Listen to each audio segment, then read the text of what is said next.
Okay, our next speaker is Kathy Bowser. Yes.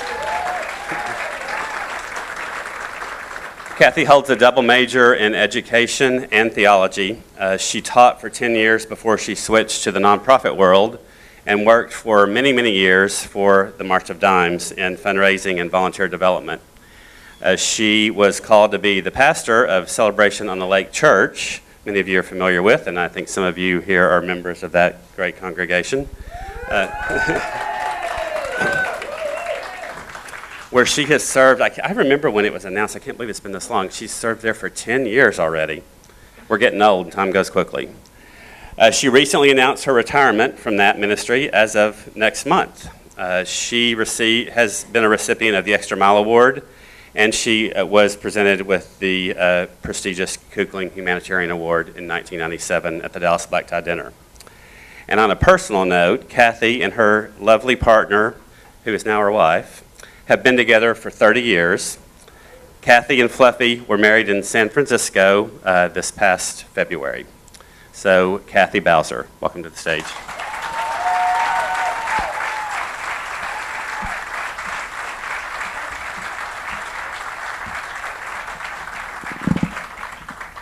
My mother always told me there were two topics that were not for polite company. You've heard of one already, politics, and now I'm going to talk about religion.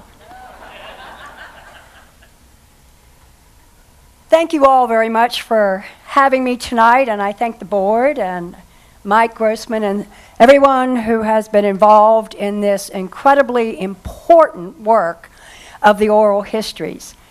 Now, I've listened to and watched several of the stories that are on the Dallas Way YouTubes, and I've enjoyed them. And I wanted you guys to realize how incredibly unusual it is for me to be asked to tell my story. After 10 years of being a pastor, I have listened to so many stories. So I am relishing this evening. I'm going to tell my story, and I named it because I write a sermon every week and I name it. I just kind of in the habit. So I'm calling my story by invitation only. And I've got three parts to it. I've got the in and out part and around the city. And I've got the friends and family and community part. And then I have the last part that has to do with exactly what the Dallas Way founders, George and Jack, said. It's not confined to the city limits. It goes throughout North Texas and beyond. And I'm going to be talking about way out there beyond. See, it took me a while to get here to Dallas, and I got here by a circuitous route. I was born and raised in Miami, and if you're, when I say Miami, you're thinking of beautiful beaches, trendy restaurants, beautiful bodies, clubs, and so that isn't the part of Miami I grew up in.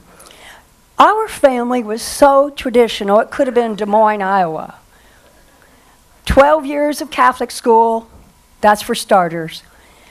And you probably heard all those stories about Catholic school, and they are true. We could only wear our skirts just so high.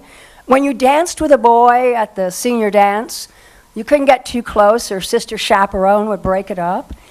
It was quite an experience to be raised in that strict environment. However, religion did manage to play a really important and formative part in my life. I was pretty serious about it. And I always said that our family was religiously bipolar. My mom was Catholic, really Catholic, and my dad said he was agnostic when he was feeling good, and when he wasn't feeling good, he said he was an atheist. So I took it all so seriously, and I wanted to be a priest.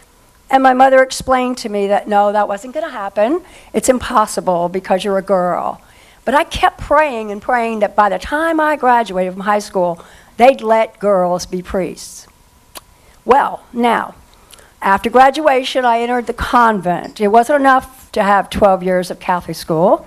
I went to Philadelphia, entered the convent. I stayed there 8 years. And even after I left the convent, I remained a Catholic and an elementary school teacher.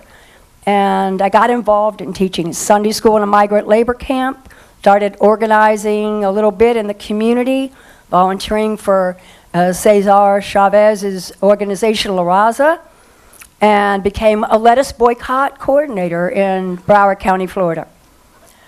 The very notion, the very word gay was so far away from my life experiences up to that point.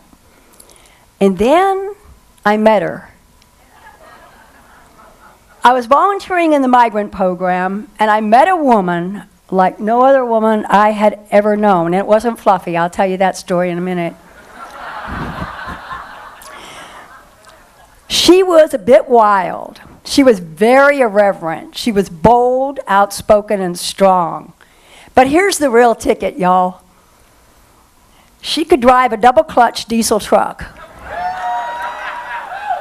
I fell in love. We moved in together. And you know what? I was so naive. I didn't know that was a cliche at the time. So here I am with all this Catholic school background and being a nun and everything. And I first came out to my sister Jan, and she was fine with it. She was wonderful and supportive. And then I went to talk to my atheist dad. And what was the first thing he said? Don't tell your mother. And so I didn't for 5 years.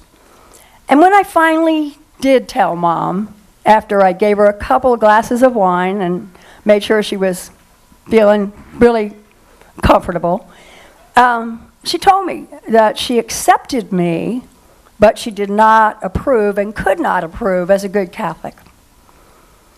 So once I actually researched the standing and the teachings of the Catholic Church, I hadn't done that before, about homosexuality, I left church altogether. My partner then and I moved to Texas.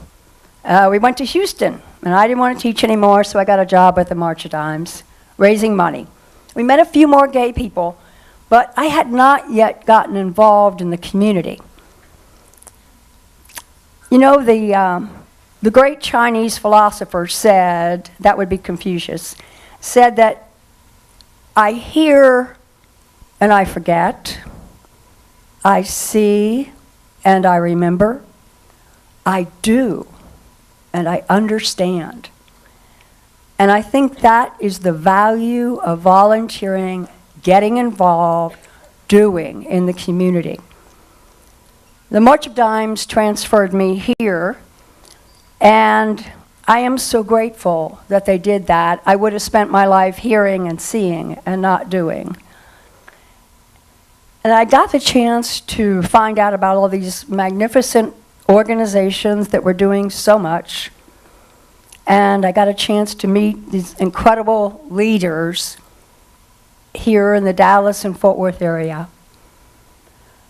I am grateful for that because it changed the way I was living my life, absolutely, completely. I'm most grateful, though, for coming to the Dallas-Fort Worth area because this is where I met the love of my life, Fluffy Jones. And yay! And you know what? She was like no other woman I'd ever met either.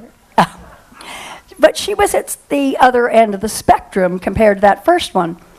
She was extremely polished. She seemed a little formal on the surface, and yet underneath she had this total rebellion going on with a wry and snappy wit. Let me tell you, she was an honest-to-goodness, real junior leaguer. And I can never believe this, and she's going to die of embarrassment, she'd actually been presented as a debutante back in her hometown. And here was the thing that really excited me to no end. She was a runner, but she always wore her pearls when she jogged. So here we are tonight. She's here.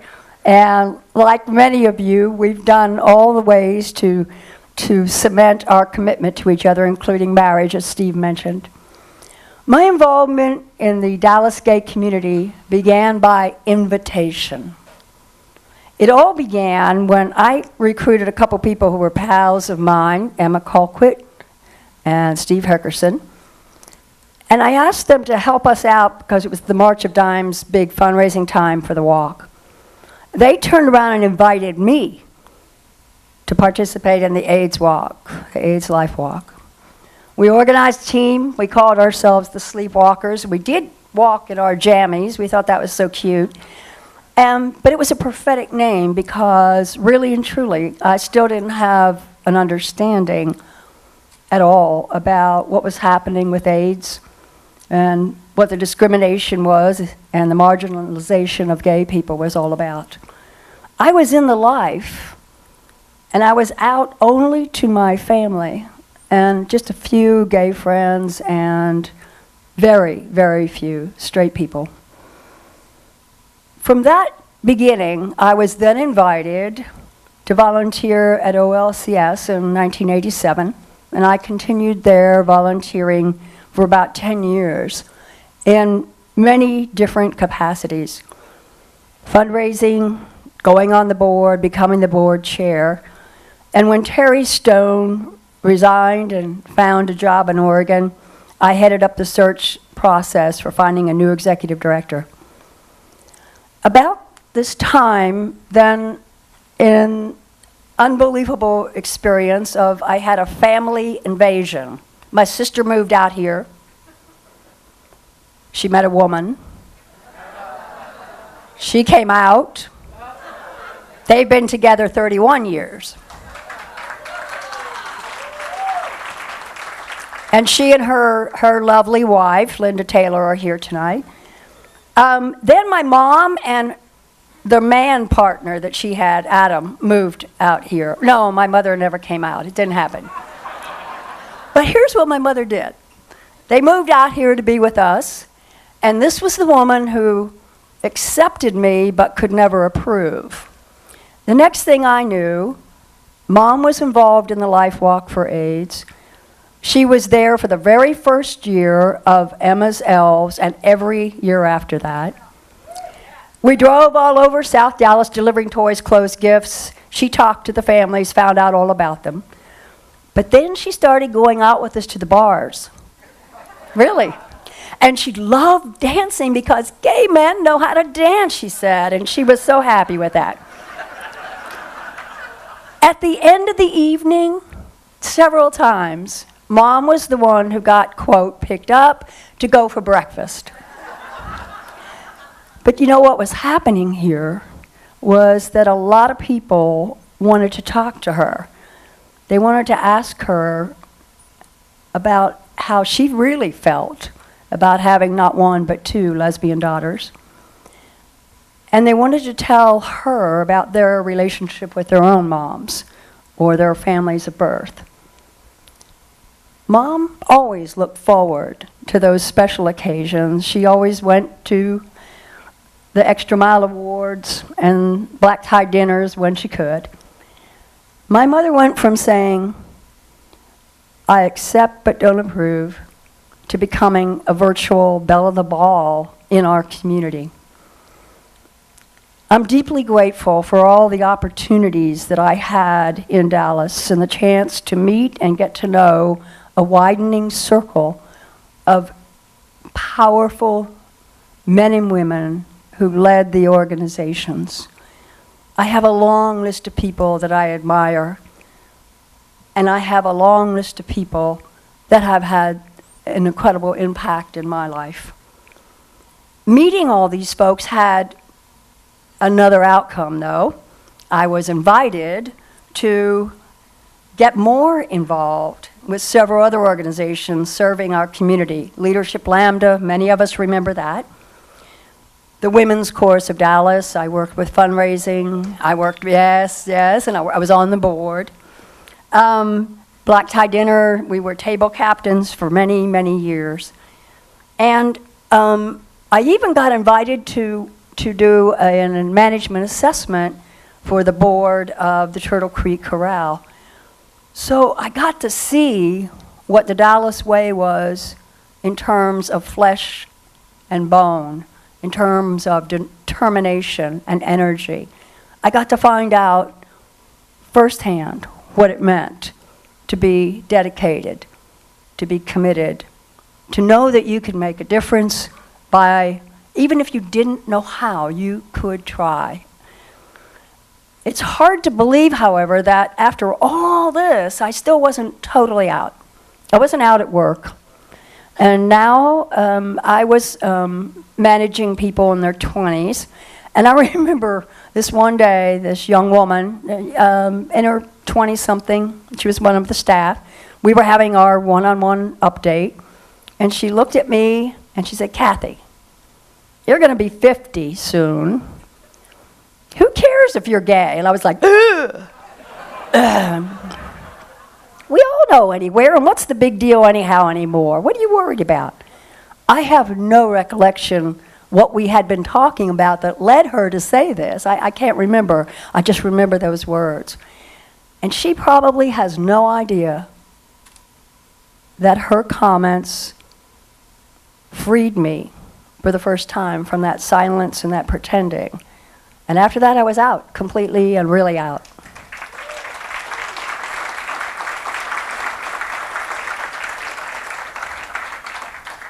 Now, I want to assure everybody here, this is part 3 now, I want to assure everybody here that what happens in Dallas does not stay in Dallas. Fluffy and I had an opportunity to buy a little place on Cedar Creek Lake back in 1993. And over the years, we invited many of our friends to come down and fall in love with the lake, hoping they too would buy places there. Some of them did. And there was already a community there. There was a weekender community of people who were going back and forth from Dallas to Cedar Creek on the weekends. And after a while, we didn't go to the lake as often as we used to, and the reason was we were very involved up here in the community. So one New Year's Eve, we wrote some resolutions. I don't know if you guys do that. It was part of what we used to do. And one of the resolutions was that we wanted to spend more time at the lake, and one of the resolutions was we wanted to start going to church regularly, and they sounded mutually exclusive. So with a wonderful group of friends, we invited Carol West to come down to the lake and start a church down there. And she did. And it needed to be, obviously, a gay-friendly church, but it also needed to be something else, and that was spiritually diverse. And the reason for that was that in our founding group, Ann Wygotsky's here, one of our founders, we all came from a wide variety of religious backgrounds. It seems like we had at least one of everything. We had Jewish, Unitarian, Catholic, Presbyterian, a practitioner of Buddhist meditation, an agnostic, and others who claimed to be refugees from religion. So this church would have to be radically inclusive on 2 fronts: the people and whatever their orientation was. And we invite straight people to the church. And then secondly, it had to honor the diverse spiritual paths that exist in our world. Can you imagine? We're talking here deep East Texas, in a little town that's a suburb, which is an oxymoron, a suburb, of Gun Barrel City. It's called Pain Springs. There's not even a stoplight there. And right there is an open, affirming, welcoming church by, with, and for, we say it in this order, LGBTQ people who lived or had a weekend home down there.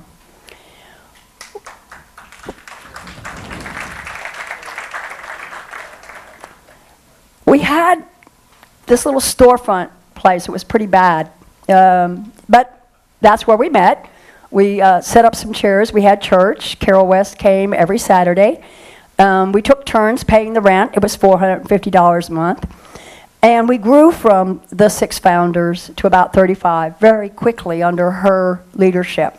And then the time came for Carol to step down after about 2.5 years. And she needed to pass on the baton, and it ended up in my hands.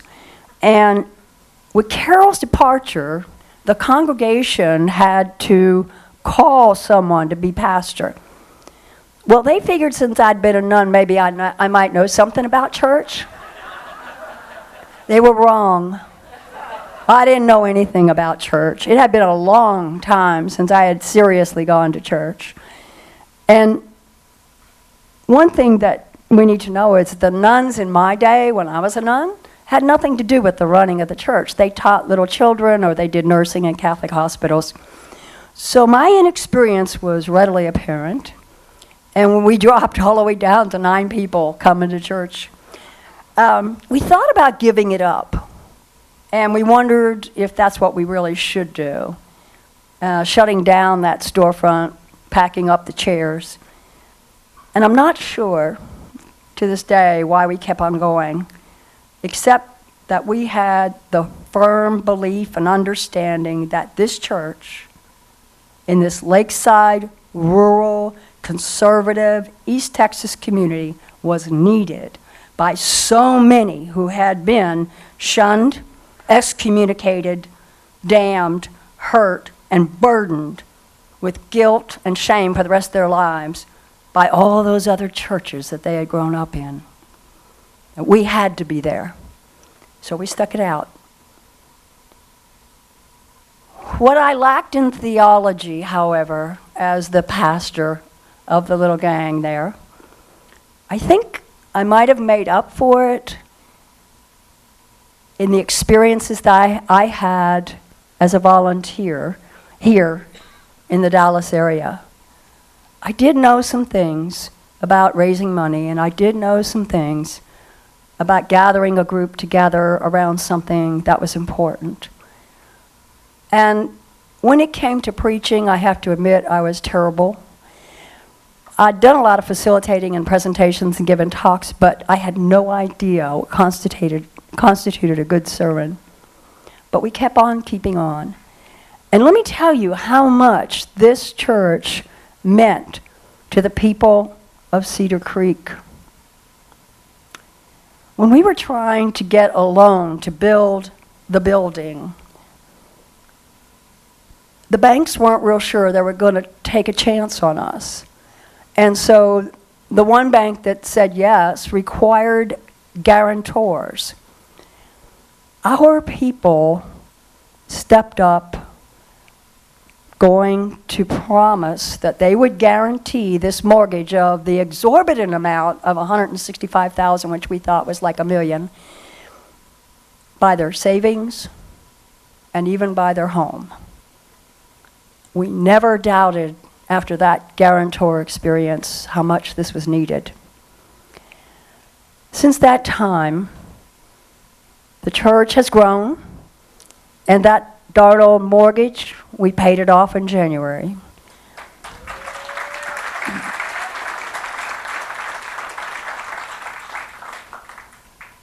You know, we decided not to be like other churches, and you may have heard that we actually show movies in the sanctuary.